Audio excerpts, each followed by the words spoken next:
নিশিরাইতে গাঞ্জা খাইছি রে, বাংলা মদ খায়া মাথা গেছে আমার। সম্প্রতি একটা ভিডিও ভাইরাল হয়েছে, আপনারা সকলেই জানেন। তাহিরি হুজুর আহমদুল্লাহ হুজুরকে 48 ঘন্টার আলটিমেটাম দিয়েছিল। কিসের জন্য সেটা আপনারা ভালো করেই জানেন। তো এই বিষয় নিয়ে আমি আগাতে চাচ্ছি না, কারণ আমি ছোট মানুষ। ওই বিষয় নিয়ে আমার আগানোটা তেমন ঠিকও হবে না। আর আমার একজন আলেম এবং আরেকজন আলেমের বিরুদ্ধে কথা বলাও ঠিক হবে না। তাই আপনাদের কাছে আমি ভিডিওটি তুলে ধরব। আপনারা অবশ্যই এর মতামত কমেন্ট বক্সে জানিয়ে যাবেন যে কে ঠিক করলো আর কে বেঠিক করলো। তো আহমদুল্লাহ হুজুর তো আমি দেখি নাই যে তাহিরি হুজুরকে নিয়ে কোনো প্রতিবাদ করতে, কিন্তু ওনার ভক্তবৃন্দরা হয়তো এমনটা করতে পারে যে তাহিরি হুজুরকে নিয়ে দেখেন কি বলে, শুনে আসি। নিশিরাইতে গাঞ্জা খাইছি রে, বাংলা মদ খায়া মাথা গেছে আমার।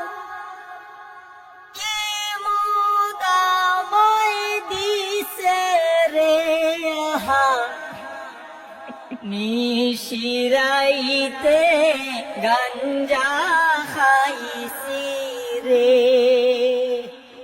নিশিরাইতে গাঞ্জা খাইছি রে, নিশিরাইতে গাঞ্জা খাইছি রে, বাংলা মদ খাইয়া মাথা গেছে আমার। কি মদ আমায় দিছে রে আহা, নিশিরাইতে গাঞ্জা খাইছি রে,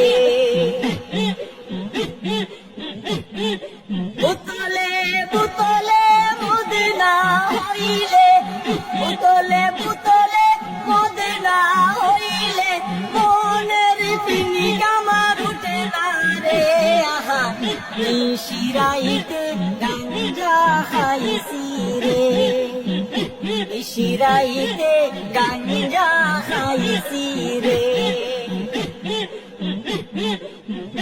আহমদুল্লাহ কথায় ধরেছে আমারে, কি জ্বালা শৈলী জলে রে আহা, নিশিরাইতে গাঞ্জা খাইছি রে, নিশিরাইতে গাঞ্জা খাইছি রে, পিনিকে পিনিকে মিলি না হইলে, পিনিকে পিনিকে মিলি না হইলে অন্তরা আমার পুরে রে আহা, নিশিরাইতে গাঞ্জা খাইছি রে, নিশিরাইতে গাঞ্জা খাইছি রে।